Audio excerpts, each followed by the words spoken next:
Today, we have Starina Johnson. Hello. A great actress, a great director, writer. She can do it all. I mean, I've seen you do most all of it. But tell us, I suck at editing. You don't want me to edit. I'm just like, put the thing there. I don't know. Like, I want it to look the way it looks in my head. Just make it match. Or the scissors. Yeah, get the scissors. Actually, I think I would have been good in the scissor point in time of editing. I'm not so good at the computer point in time of editing. So, anyway. Okay, well, with the exception of editing. I've got to say, I've watched an awful lot of Starina's over the years, and she's been fantastic at everything she does. Well, thank you. I appreciate that, Paul. You know I'm in love with He just tried to butter me up. What do you want, Paul? Well, tell us for those of us who aren't familiar, sort of your bio, like where you came from, how you started out, like what you did first. So I grew up in a very tiny town, and basically what ended up happening was when I got to high school, I really did not want to be a cheerleader, and the only other real option was like speech. So like everything in my life, I actually got into acting completely by accident. And yeah, I ended up getting a bunch of scholarships for acting and public speaking, and then just kept making money at it. So I kept doing it. I figured like when I stopped actually making money at it, I would stop doing it. And yeah, and that's just, I mean, that's basically my background. As I went to SIU in Illinois, and then moved out here in 2010. So yeah, I've been out here since 2010. So. Do you remember the first time you performed on stage? Was it stage or film the first time? Well, it was stage. Well, actually that would have been like, I mean, if you're not counting like grade school stuff. Yeah, I actually played Jerry in The Outsider, which was like one of the like teaching supporting role things. That was like the first like proper on stage thing I ever did. So yeah. Did you ever do debate? Yeah, well, that's forensics is what, like, it's debate and speech, but it has other categories in it too. So like I used to do a lot of either the public speaking events or the acting events is mainly what I did. So yeah, but the actual debates we didn't really have a debate team. It was the forensics team. So I mean, I asked because I know how feisty and because I'm a jerk. And no, feisty, and that you could. Feisty is a nice way of saying it. You can be a jerk,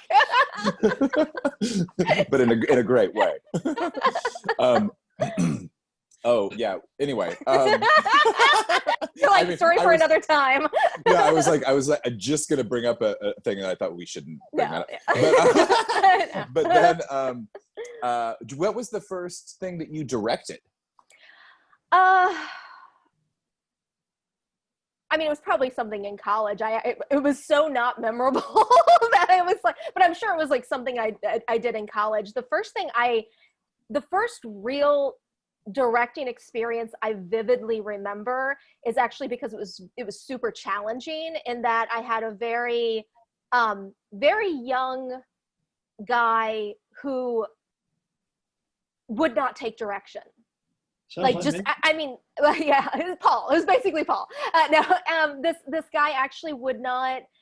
He questioned every single, because you know how usually like if you give an actor direction, they do the thing, and he wanted basically a dissertation for me being like, I would like you to sit here, and I mean, like, okay, and the first few rehearsals, it was like, okay, that's fine. He wants a motivation, okay.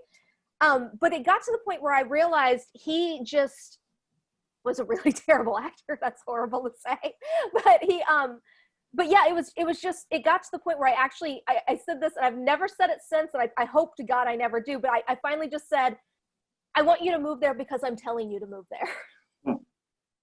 Right. Because even once I would give him the direction and then explain it to him, half the time he still wouldn't do it. And I'd be like, but you have to get to where, like, you have to be there because you need to get that picture of water. And if you're not there, how the fuck are you going to get the pitcher of water? like you're a mile away from the pitcher of water. That's why I want you to move over there, because you need to drink out of the glass, you know, like, yeah. So that was actually the first like real memorable of, okay, how do you actually communicate with actors in a way that they can understand? Because, you know, 9 times out of 10, however you communicate, a director, like an actor's going to get it. You know what I mean? Like, especially if they're a seasoned actor. But then there's always that 1% that you're like, what planet did you just come off of? Like the water's right there, you know? Totally. Like, so, yeah. So that's actually the first time I remember the first directing experience that I have a very, very vivid memory of. So. Have you had other problematic actor, director sort of experiences like that? No, really. That was the only, I mean, there's been times where you know, you've, you know, like, you know, had to, you know, give a direction and then it wasn't quite clear. And just like, you know, but that's how communication is anyway. Like sometimes you say something and somebody's like, wait, I'm not quite getting you. And then you just change your tactic a bit or change your phrasing and they're like, oh no, light bulb, got it. You know what I mean? So I've never had a not light bulb got it moment with an actor until this one guy. So I really do think it was just this guy. And considering I've actually heard from other directors who've since worked with him, it wasn't just me. Like it is just this guy. So. Amazing. Yeah. So I mean, if it weren't, at least he's consistent, I guess. So. True. And if Yeah. we weren't polite people, we would show his picture and put it all over town and say, don't work with this guy. Yeah, just don't. But we're good people. Yeah. So you and I have, I have directed and you have worked with Karen Black, who's one of the greatest of all time. And lots of other actors as well. And my question is about the different styles. Mhm. So actors have many different methods or means by which they learn it and learn to do what they do. How, as a director or an actor, working with other actors who have totally different styles of acting, changed your experience as an actor or a director? You know, very rarely does somebody's process really inhibit me. You know, I remember one of the first experiences I had with somebody with a whole other directing style. It was this man, Blair Beasley, who I adored. I loved him so much. But he was an instructor, and it was the first time I ever worked with a director who would actually give you all of the, like, you would basically sit down first day of rehearsal, and he would basically just go line, word, move here. Like, you know, like cross stage left, da da da da. And he actually went through the entire script for every character and gave you all of your blocking that way. And I remember at the time, like I was like, what is happening here? That's crazy, you know, because most directors you work with, they're very like free form, kind of, you know, like organic blocking. But this was the first time I ever worked with somebody who was like rigid, like, no, this is where I want, he had his vision and this is exactly what you did. And, you know, and granted, if you got it up on its feet and something wasn't working, he'd fix it. But like you went in actually knowing your blocking. And I loved it. It was, oddly enough, I really loved it. I loved the structure of it. And actually, as a director, I still utilize it a little bit today. And it's funny because you can tell the actors who've never had that experience before, because it really confuses them. They're just like, what do you mean? We're just not going to get it up on its feet. And it's like, no, I want to give you the blocking first, so you have a basic of where I need you to be for whatever. And granted, there are some scenes, it's mainly for the really technical scenes, like especially scenes where you have a lot of people on deck, you know what I mean? Where you've got to, you know, really chess piece them out. But yeah, that was the first time I really experienced a very kind of completely different way of directing. And I'll never forget, we were in rehearsal for something once, and this very young kid got up and like just didn't do the blocking, like just completely, like, I don't even know what he was doing. And I remember Blair like was like, stop. And he's like, you are ruining my vision. And it was like, and it was like, he was so upset. But the kid, what he was doing was terrible. So it was like, yeah, no, he really is. And he's screwing all of our blocking up on top of it, you know? So, but yeah, it was very interesting, that one. So I love how terrible it is, but it's hysterical. Like just like the sort of the whole scene that you just painted for us. Now, okay, as a director give the actor a lot of freedom with dialogue. Oh yeah. Say. Has it been frequently or not so frequently that you've worked on a project where the word of the script, you know, the actual spoken words are so important that not only do you have to say them exactly right, but like maybe there's a sentence you can't wrap your head around, like I don't know how to say this. See, I'm actually, it's funny you mentioned this because I was thinking about this the other day, because when I write, I am very much so say the words like they're written, because a lot of times the stuff I write has a rhythm to it. And so if you don't say it how it's written, the rhythm gets thrown off, and then it actually throws the pacing off. And you know, for a while, the real fun thing to do was to I use the term improv loosely, because a lot of times people weren't basing the improv on their character. They were just like, oh, it'd be funny if I said this. But it's like, would your character actually say that? No, it wouldn't. No, they wouldn't, you know? And so I actually have a kind of a hatred of that style of improv. But it does have its moments as long as it's character based. Like if you can improv within the confines of what your character would do, that's a totally different thing. But for me, I actually try to me, part of my job as an actor is to figure out why a sentence is written the way it is.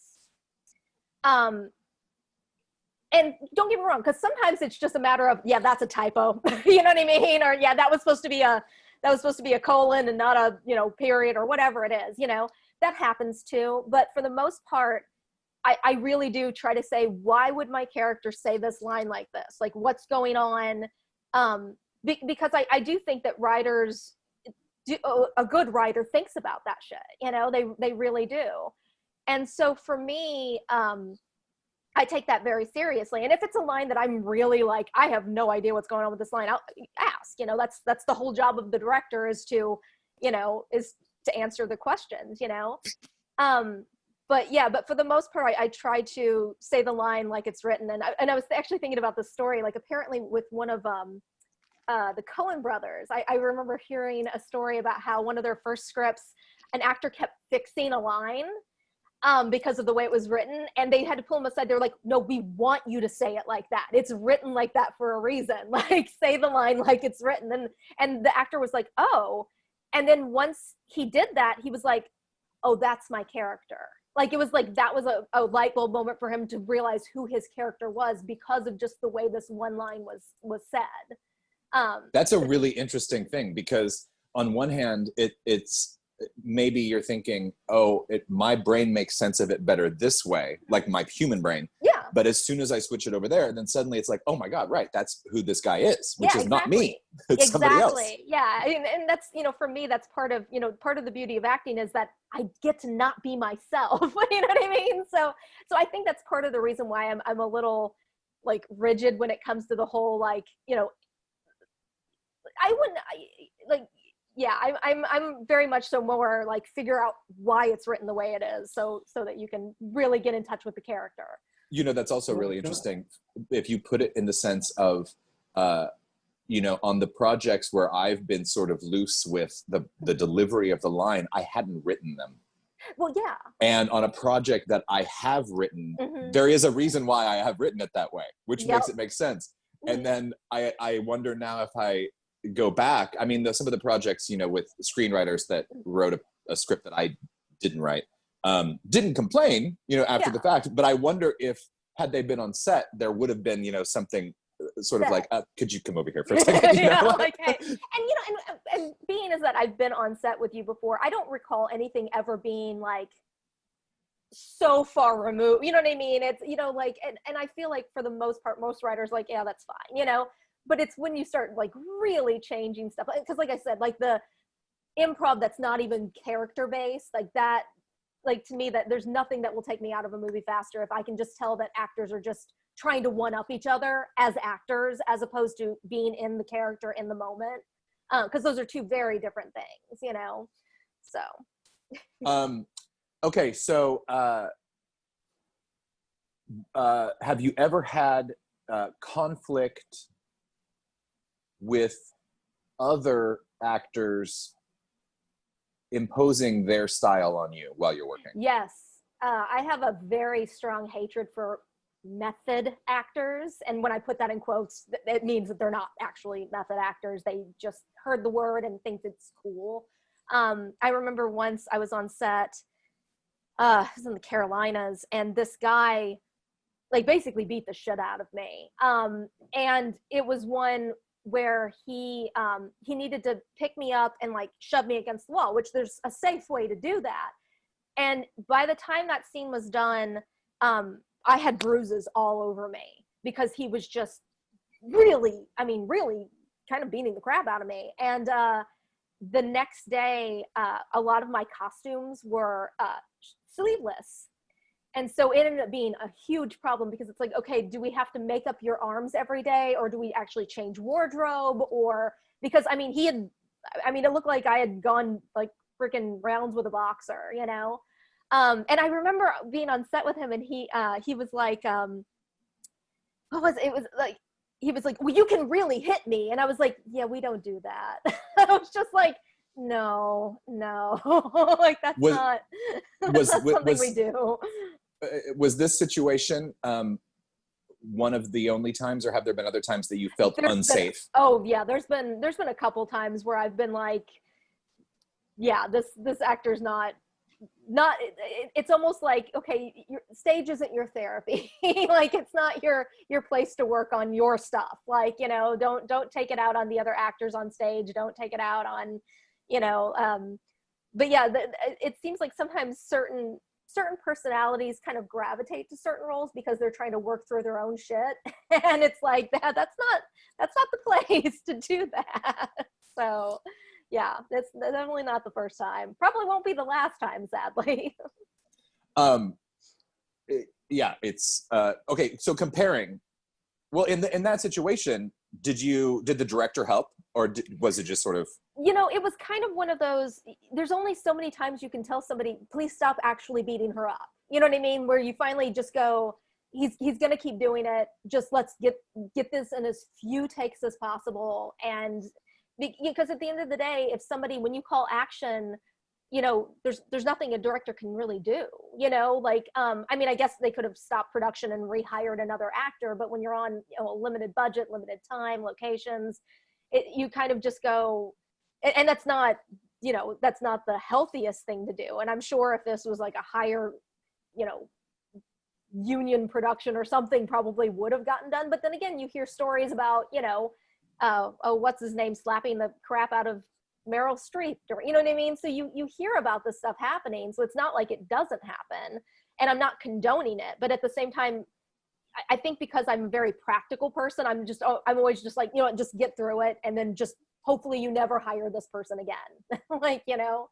but yeah. And yeah, it's just, it's terrible. Life on set. Well, right. Okay, let's go to happiest. Let's get away from some of these dark times and think of tell us about a relationship as a director to an actor, or an actor with a director, or actor and actor. Great memory of working with that person or that project or that. I feel like I have so many of those. Like, honestly, like, you know, like us down in Macon on Stuck, honestly, that was one of the most fun shoots I think I've ever been on and off, actually, on that set. Then there was an instructor I had in college, Bill Kincaid. Every project I worked with him on, I just adored him. Lori Mulfink is another director who I just love to work with. Yeah, and it's one of those where I feel like the happy experiences are where it's such a collaboration. You know, when you get on set with a dictator, it's never actually, it's not that it's not pleasant. it's just that you don't feel like you're contributing. Like there's been times whenever I've been on set and I've been like, so I'm just a chess piece and you're going to move me. And, you know, and I know I used that, that example earlier with Blair, but Blair didn't make you feel like a chess piece. You know, he knew we're doing a 20-person show. I need you all to be in certain places at certain times, but otherwise I'm so sorry. Otherwise you had, God, no, everything's happening. Stop. Sorry.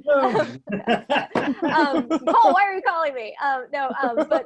But yeah, so I, you know, you still had freedom, you know, but then you have, you know, you have other directors you work with and you're just like you have no input. Like, this is another example I remember hearing where I guess whenever, what was it? Vivian Lee, there was a movie she worked on where she and the director just hated one another. And it was because like, he would not listen to any of her ideas about the character. It was his way or the highway. And she was like, I remember her, apparently she was just like, I feel like I wasn't even in that movie. Like there was nothing of me like contributing artistically to that movie. I gave nothing, you know? So yeah, anyway. Well, on the note of going from a talk of being on stage into film, what is your personal preference, or is there one, stage versus film? I feel like any live theater actor who tells you they prefer film is lying. Because you don't like, there's an energy with theater. There's, you know, there's the audience energy. There's, you know, there's this sense of what's going to happen next that you don't get with film to a certain extent. Like with film, you can pretty much predict what's going to happen, but in live theater, anything can happen. I mean, I remember a show having to get stopped because of a friggin' tornado. You know what I mean? Like we literally had to stop in the middle of a show because there was a tornado. We went, hid in the hallway, and then when the warning was done, we came back out and finished the show, you know, and so you just never know. You never know what's going to happen. So the sense of the presence that you have, I feel like is always a little heightened when you're in theater. So yeah. So but I mean, I like doing films as well. I feel like with film, it's also a little less rewarding just because so much happens in the editing room that you can't control as an actor. Like you can control what's going on stage to a certain extent. You know what I mean? Like if something goes wrong, you can fix it, you're whatever, you know, and I'm a control freak anyway. So, you know, but at the end of the day, like, really your performance is down to what the editor and director pick, you know? So you might not think that was your best take, but they do. And so there you go, you know? So. Well, and sometimes, I mean, I remember this experience I had once where it was the first day of filming. I'm not going to name the movie. I'm not going to name anything.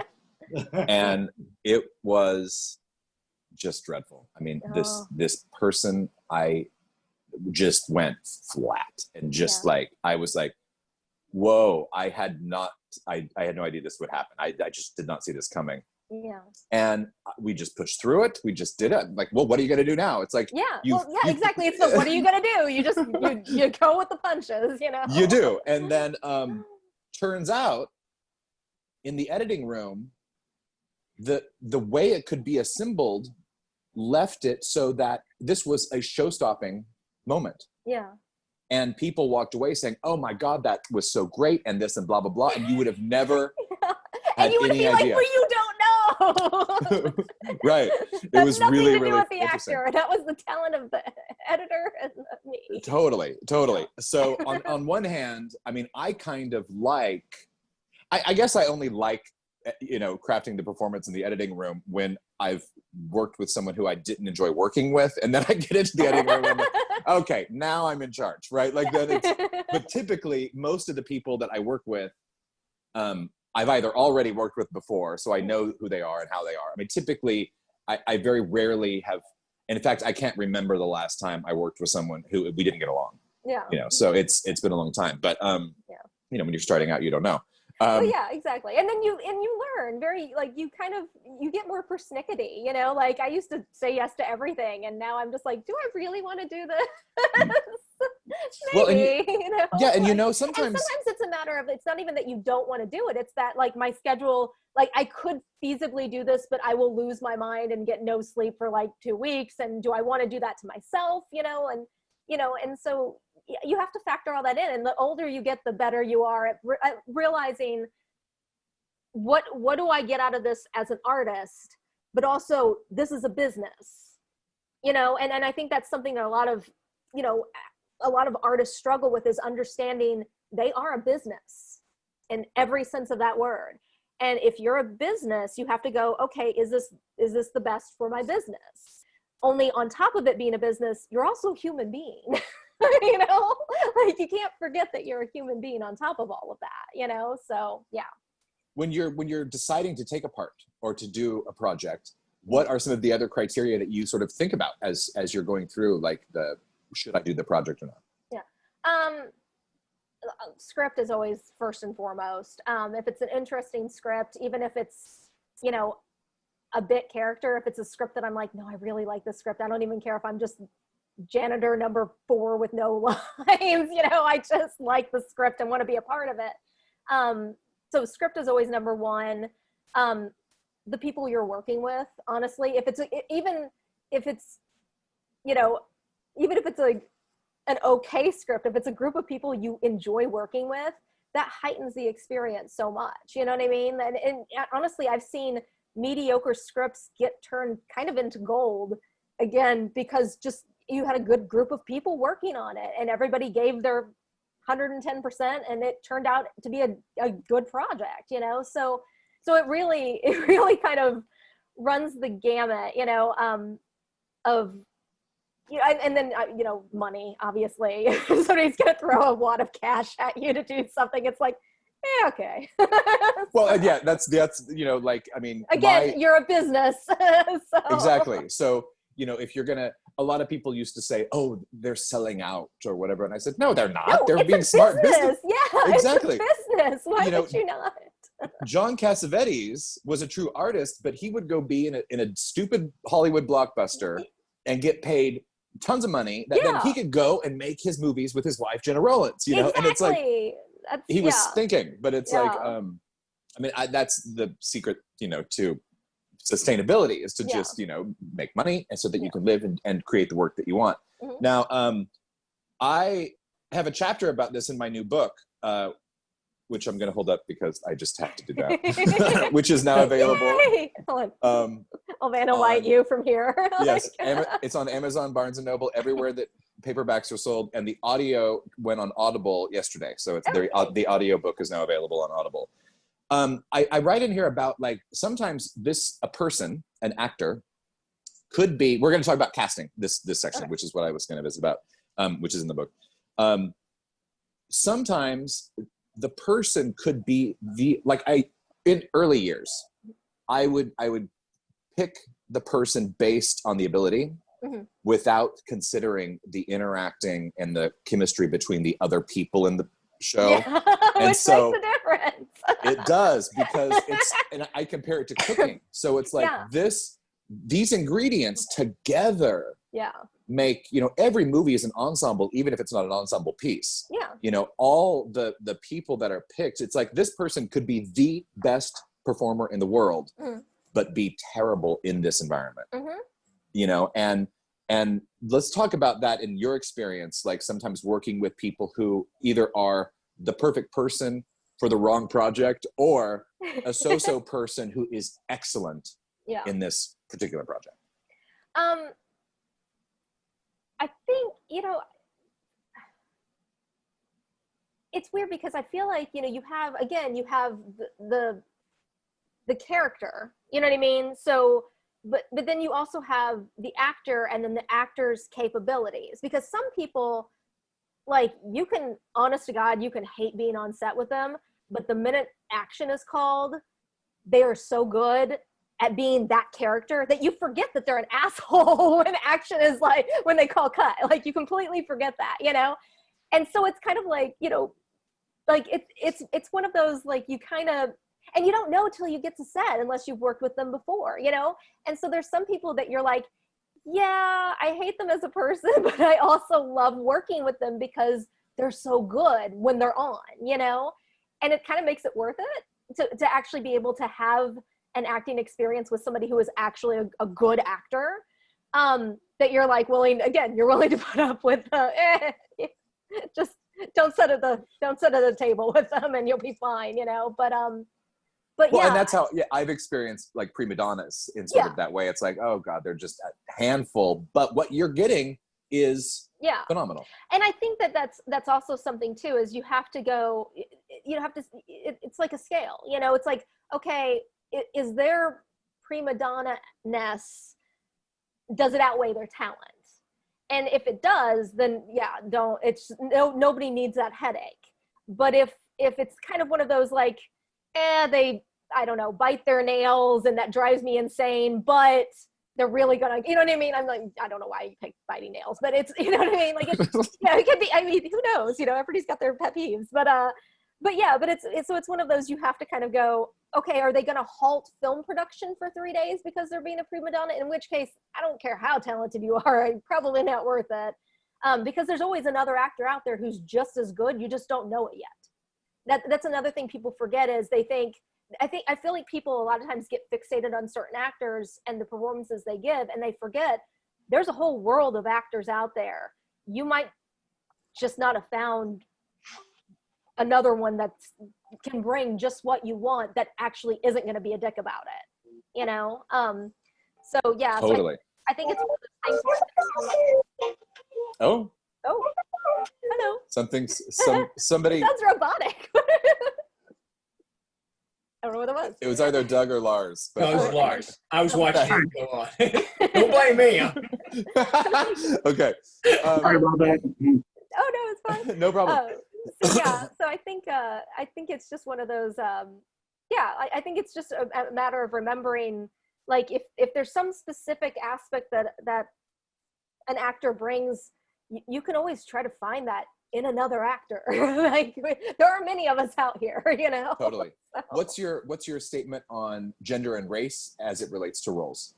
I mean, let's say if the roles are written certain, are you free about rearranging those things, or do you keep them? I feel like if it's very specific, like, for example, if you've got a, neo-Nazi in Germany and whatever, it's probably going to be a white person, you know what I mean? Like, there's not a lot of, wiggle room with that. But like, for the most part, I find that unless there is a legitimate reason in the script for a character to be a certain race, sex, whatever, then I don't understand why you would limit it. Like, to me, that doesn't make any sense. Like, if I read something and I think of an actor, I actually don't look at like, whenever character breakdowns, like when I get a script, I don't look at the character breakdowns. I just read the script.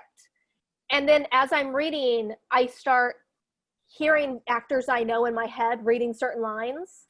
Like, I very rarely ever look at a casting breakdown. Like, when I'm reading a script, I just, in my head, I go, like, my friend and somebody I worked with a ton is Heather Horton. And I love her to death. And there are certain scripts that I hear her voice in my head. And I'm just like, oh my God, this is Heather. I actually used to work at a casting agency years ago. And she was, whenever we would get scripts in, I can't tell you how many times I would send her on stuff and she would always get cast. And it was because I knew her so well, that not just as a person, but as an actor. And I would always just be like, this is a Heather role. Like, this is her role. This is her role. This is her baby, So, yeah.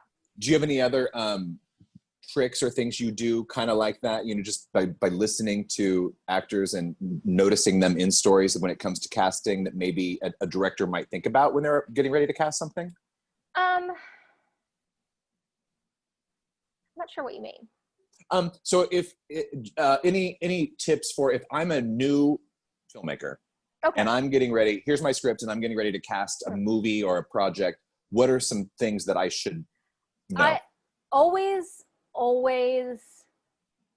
give, like, at the audition, if you have time, do ask them to do something that seems completely out of normal for what the character would do. And the reason is, see if they can follow direction. Because if you ask them to do something and like it makes no sense for the character, but they do it, they can follow direction.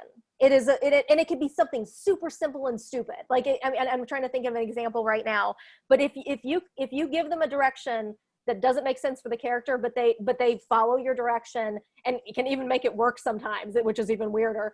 You're like, I don't know why that worked. That wasn't, you know, but it's an easy, quick way to see if they follow direction. Oh, that's a good tip. That's totally great. Like for example, like I was in a casting once, and I had made a noise like hitting a ball, like with a, you know, just like that, and the director's like, take that out, but add in like some other weird fucking noise. I don't even remember what the noise was. He was like, do this noise instead, and it was like, I don't know, a bird call. It was something really ridiculous, and it was just like, made no sense for the scene, but I could tell. I was like, he's just trying to see if I can follow direction. Like, it's all he's doing, you know. So yeah. Well, and then because you're a genius, you probably made the comic timing perfect. Why did that bird call work? That makes no sense. Yeah, again. Totally. So yeah, but I think that's a very, and that's something where you find that a lot with experienced casting directors and directors, is you'll get them doing that just to see if you can follow direction. Cool. And a lot of times newbie actors will leave the room going, why the fuck did they have me do that? Well, and now they know. Because they don't know. Yeah, they don't realize that's the reason why, you know. So we're going to open it up to a Q&A for anybody to ask pertinent questions as it relates to directing actors, acting with actors, being an actor, being a director, any of the sort for Starina. Does anybody have anything to start with? I just wanted to say thank you, because I've actually been writing down these, and the tips, particularly about this last one about getting an actor to do something outside of the norm. I found that to be very helpful. oh, good. Hey, Okay. well, hey, Lars, let me tell you another one, which I meant to say earlier, but I forgot about. Occasionally, depending upon the movie and the amount of people in it, sometimes if it's a person who's sort of not known, or I don't know who they are and I haven't worked with them before, I sometimes would give them the character or two characters. And I would say, can you do a video audition for me as if you were this person, just introducing yourself? So they would put the hat on of this character, and they'd, you know, just say, hey, my name is da-da-da, and this is what I do for a living. And then they would have a second tape of the second character, and they would introduce themselves to me. And I found that if they were totally different, then it showed me a broader range for this person. That would tell me, well, they might be better in this part or this part, but at least they have some freedom. Now, in the process of doing that, one thing that I found really helpful was I auditioned a person who played both types exactly the same, which told me that that person's scope of, you know, possibility was very, very narrow. Now, typically a person might say, oh, they're not a good actor because they don't have a big range. But in this case, that person played that thing, that color, that note so perfectly that they shined in this particular project when I put them in the right part. So sometimes, you know, somebody might be perceived as not such a great actor, but it's a note that is valuable somewhere. Sure. But those are two different things. I wanted to just make sure I shared that. Thanks sort of very went much. back to I the think that's a casting. great tip as well. Yeah.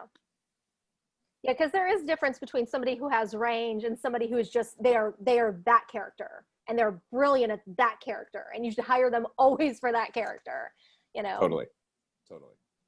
Does anybody else have anything? Hi. As you know, I'm an actor, but I'm also being a director, the sound engineers, second team. But one thing I find is if I'm going to a casting, first thing I do is I ask the director how he thinks the part should be played, because I could play it 1,000 different ways, but it's not going to fit into his head. So I ask them the direct question, they tell me, and then I play it. And then if he doesn't like it, then we move on and we do it his way, a different way again. And going back to where you were talking about the scripts before, I'll always go by the script. But if I feel that that script doesn't fit my normal character or the character I'm trying to produce, then I'll say, well, can we do it your way first? And then just for a bit of fun, try it my way. And then it gives them the opportunity. So That's cool. That's really cool. How do you feel about improv, Paul? I'm great. I love it. Cool. No, I know you're great. Starina, we mentioned briefly improv versus what was written on the page, but have you ever done something that was just like full on, like here's just a structure outline. Yeah. There are no there's nothing really written. It's just sort of, you're going to go in here and move from A to C. We don't know what B is. As long as you get to C, it'll work. I've had, it's funny. I do an improv. It's actually a dramatic improv based. One of my jobs is dramatic improv based, and it's basically like you have a bare bones structure, but you kind of have to, wherever the other person takes you is where you kind of go with it, But in terms of like, in terms of that, there's two memories I have very vividly. One is there was a scene we were working on, and it was a bare bones scene, dramatic based, and it was based off of I can't think of it right now. It's a play, Eugene O'Neill, not Desire Under the Elms. I can't think of it. Anyway, but basically in the scene, it was like we were improvising a scene that wasn't ever written. You know what I mean? It's like came before, anything like that. And I remember, because we all knew those characters so well, like it was really intense. It was a really, really intense scene. And then a few years ago, I had an audition it was improv based audition. And it was, honest to God, I still think about this audition in terms of how awful it was, because they had given us the script they'd given us sides. And I do this thing where when I go in to audition, if they have other sides there, I read all the sides, because then you can get even more clues as to what's going on with your character a lot of times. Yeah. So it's like I look and see, okay, does this side have my character in it? Yeah, I'm going to read this side. Because a lot of times they don't give you all of the sides for a project. They just give you your sides. Yeah. And they gave us, like, we want you to get from point A to point B. We don't care how you get there. And there were very specific things that were set up. And I remember, one of the big things in improv is there's no, you don't negate things, it's yes and, you yes and everything. And this person, like the character, the way it was written was kind of a shitty character, honestly. Like she wasn't a good character. And the improv person was like, the person we were supposed to act with, like kept negating everything. And it was so bizarre. And so, because I've never had that experience with an improv actor. I was just like, and then at one point the person was like, what was it they said? They were like, well, I felt like you were a very abusive person. And I was just like, that's the character. What do you want me to, like, I didn't write the fucking character. Like, I'm sorry that you felt scared of me, but that's the character that was written, like, it was super weird. It was just a weird experience. And it made me like really not like that structure for an audition. Because unless you're doing an improv based film, why the fuck are you having an actor? Are you going to pay the actor for writing for you? Because that's what you're asking the writer. That's what you're asking the actor to do. You're asking the actor to be a writer. And I don't think that's appropriate. And if you're going to do that, you need to pay them for their time. Totally. Yeah. And so I just come in on that, Steve. Quite a number of years ago, a director phoned me up and said, will you do this improv movie? I said, well, okay. And I didn't know the actor at the time, but the actor that he brought in was for his first job. And every time he tried to do a line, he couldn't follow on. Yeah. He couldn't do improv. And it's out I'm sure it just felt like nails on a chalkboard. It was, I can just think of it right now. Like, But it's out there on YouTube somewhere. Don't look at it. I love how you tell us where it is too. Yeah. What was that again?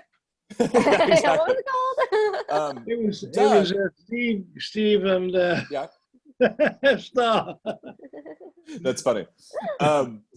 So I have directed Doug in a made-for-TV movie where he played Elvis's father, That's fun. which was totally fun to work with him. Doug, what is your take on?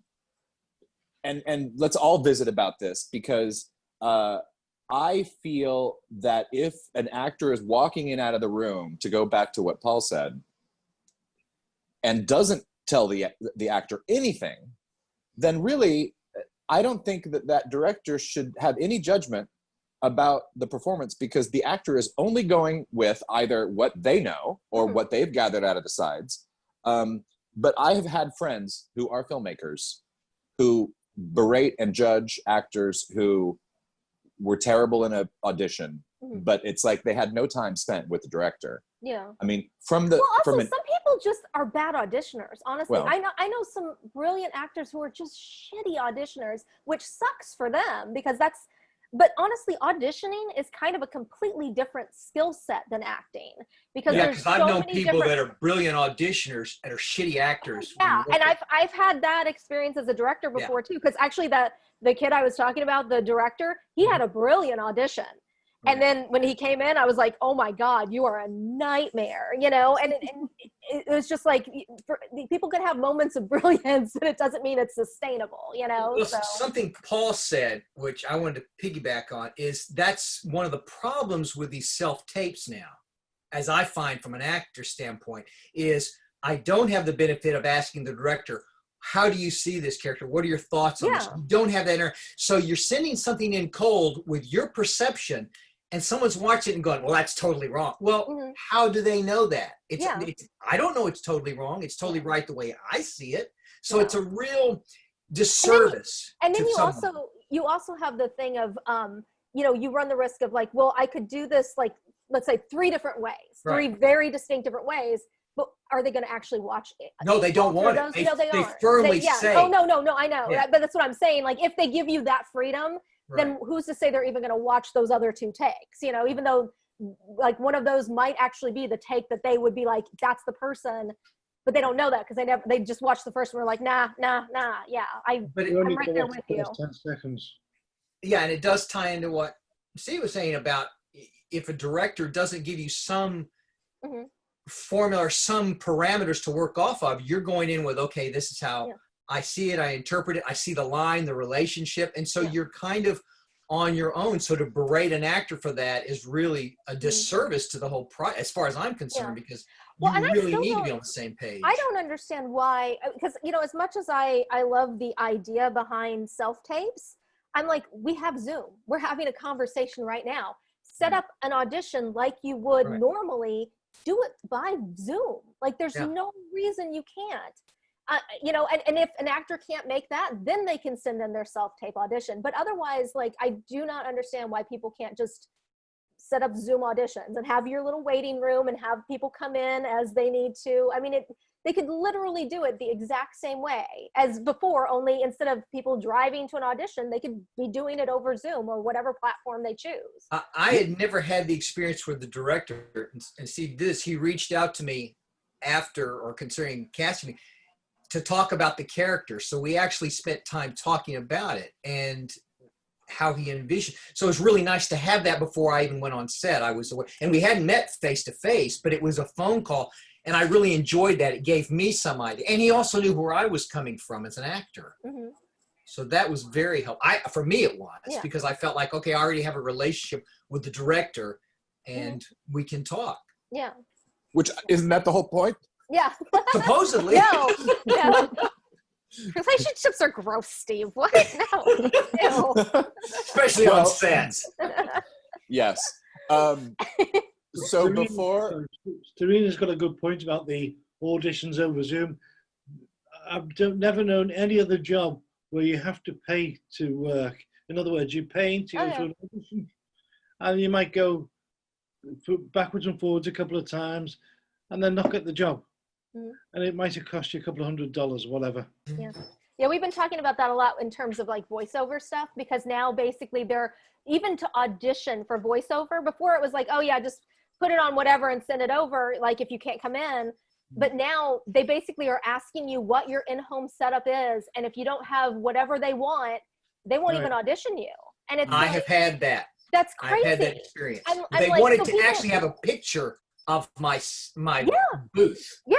And I went, you're not auditioning my booth, you're auditioning my voice. Yeah, except for that they've and because I have some voiceover friends who are like, no, they've been dropping off the equipment, like, once they want to hire me. Yeah. But now they're not even doing that. Now they're like, if you don't have basically a professional at-home studio, you're not even getting considered. And that's just asinine. Like, Yeah. I'm not an engineer. I'm not an audio engineer. That's not my job, So again, Well, and- much like editing, I am not an editor. I am Exactly. not an audio engineer. I know my limitations. Well, and so I narrated my audiobook for Audible myself, right? Mhm.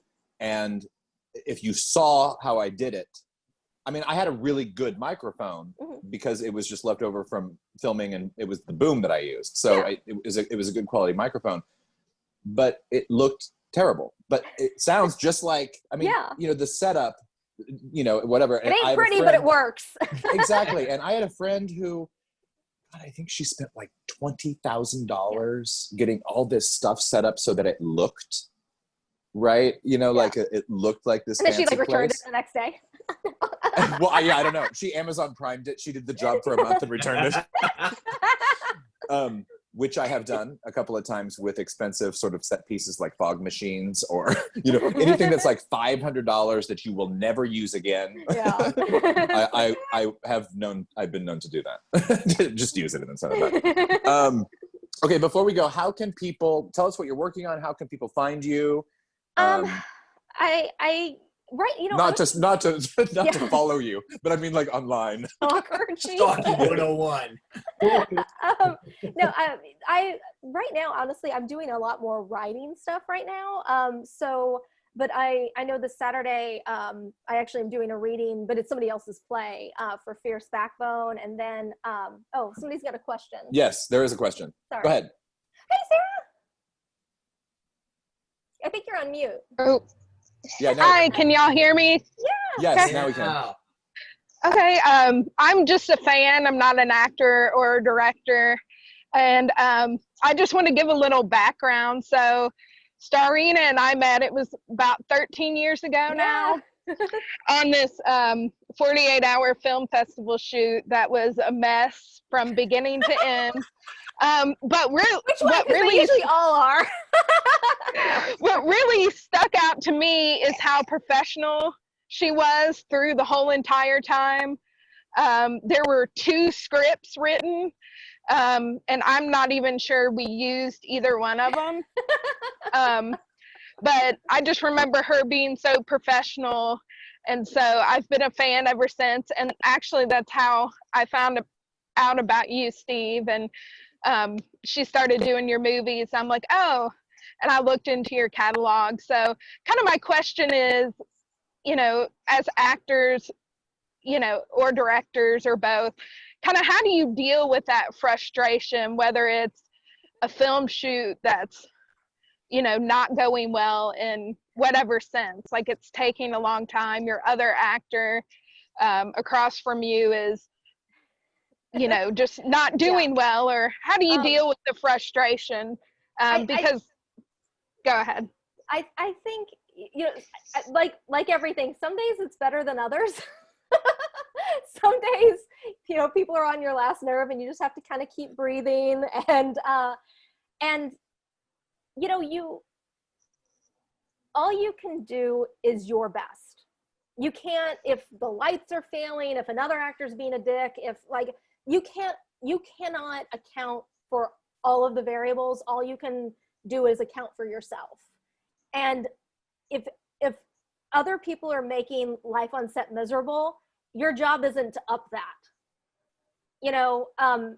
I try to on set be, the person people can come to for reassurance and a calming, not even calming, but just the person who isn't going to like yell at you and like berate you or what, you know, I mean, and again, I'm human. I'm sure there have been sets where I've been the asshole, you know, but you know, it doesn't help anybody to add to the chaos, you know, and then on top of it, you know, at the end of the day, we're all trying for the same goal, hopefully. You know, like sometimes you wonder about people, but you know, we're all trying to make the best product possible that people will enjoy. And so if you kind of keep that in the back of your head of, you know what, this is going to take 30 minutes to reset up because something went wrong. That's, you know, at the end of 30 minutes, we'll try again. And hopefully it doesn't screw up this time. But if it does, we'll wait another 30 minutes, you know, and yeah, so I think it's just a matter of, I don't know, you have to kind of be zen in your own head for things like that. But... Well, and you are really, because I again won't, I mean, I'm going to say it was you, and obviously we've worked together and you can pick out, you know, whatever, but I'm going to say that I've witnessed as a director, someone saying something upsetting, derogatory or antagonistic to you in front of my face. And I saw your reaction, which was just take a deep breath. And it was just sort of like, you could tell it went in, and then you could tell it just went away.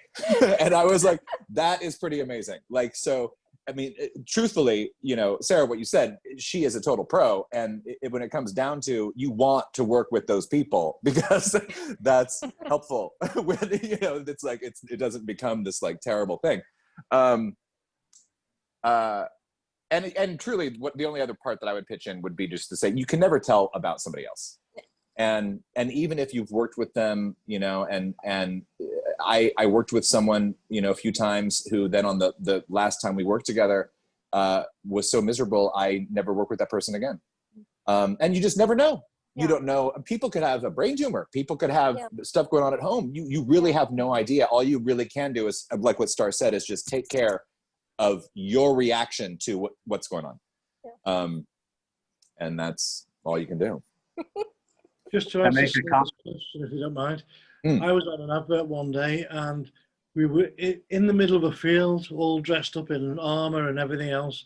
And we had to wait 2 hours for the director to get the sun going through the clouds so he could get the nice, nobody batted an eyelid, everyone was happy. 2 hours, boom, done, away. That's amazing. And by the way, Star, if it was me, Star, I apologize. But you know, I think it also has to do with like I'm a problem solver. Like I used to production coordinate, so like I remember I was on set once and it was freezing cold and they didn't have heaters for us. And but then somebody finally was like, okay, like you actually like it's actually to the point of being dangerous. It was that cold. And so some poor PA got shoved to, I don't know, Target or Walmart and came back with some space heaters, but they were kerosene based. And bless their heart, they did not know how to set them up. So the entire room ended up filling up with kerosene, which is super dangerous.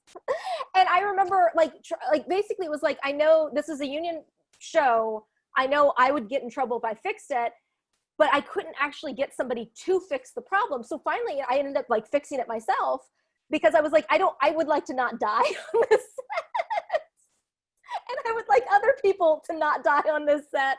And I remember kind of getting a little scolded over it, you know, because it's one of those like you don't touch up, you know, but I was like, kerosene was filling the room. This is not good. Crazy. Like, That's crazy. This is not good. And nobody was actually listening. So that was like one of the few like panic moments of like whenever they kind of started to scold me, I was like, do you know the lawsuits? And they shut up. And it was like, that was, so basically if death is involved, then I get a little hostile. That's hilarious. With all this problem we've got, the pandemic, movie sets are going to get smaller, the crew's going to get smaller. You're not going to have an electrician to hold the wire, to pull the pliers. It's just going to be one or two guys on set doing the job. It's not going to be like the old days. I did a movie for the HBO in this country, and we had a fantastic by where we were filming. They had an egg on the place. We could go and choose whatever you wanted, and it was there all day long. It was fun. I think I put on 4 stone. That's amazing. Well, I think eventually, I mean, just to pop in, I will be very curious. How long will the time period last before people have complete amnesia that this ever happened? Well, I should have been in LA now, and they reckon it's going to be 2022 before you can fly backwards and forwards again. Oh wow! Although to come from London to here. Yeah. I should have been, the last 2 weeks I should have been in LA, and my flight was cancelled by Virgin. And there's talk now it's going to be, I mean, people can still travel, but they've got to self-isolate for 14 days when they get there, and then when they come back. But it's going to be like 2022 before all that's finished. Yeah, that's crazy. So, Star, what's your social medias and how people can follow you and stay in tune with what you're doing and shows you're... To get them, because right now there's politics happening right now. So if you want the non-politics me, just go to my Instagram, which is all like, well, right now it's needlepoint. So, and I started doing needlepoint, and I'm weirdly good at it and super fast at it, which apparently is not common. So it's like pets and needlepoint. Well, and if you're going to have a show that's coming up, you'll post it. Yeah, and I post it up on Instagram, and it's just Starina Johnson, my name. Let's see, I'm pretty good about keeping my website, which is also starinajohnson.com. I'm pretty good about keeping that up to date. And then I post a lot of my writing stuff on my Chickpea production website, which is my production website. I post there because it's just easier. And I'm lazy, cool. And I don't need 5,000 different websites. Well, thank you for joining us today. It was lovely talking to you. Oh, you too. Does anybody have any final question before we go? I've really enjoyed it. Thank you very much. It was good to see you, Paul. Very nice. Nice to meet the people I hadn't met before, and nice to see Stan Hall and the people I did know. We're going to Vegas again. I know. That's all. When we can be non-COVID, Vegas. All right, we'll see you in Vegas. Steve, I need to be in your movies again. Yes, we'll do it. All right. Thank you so much.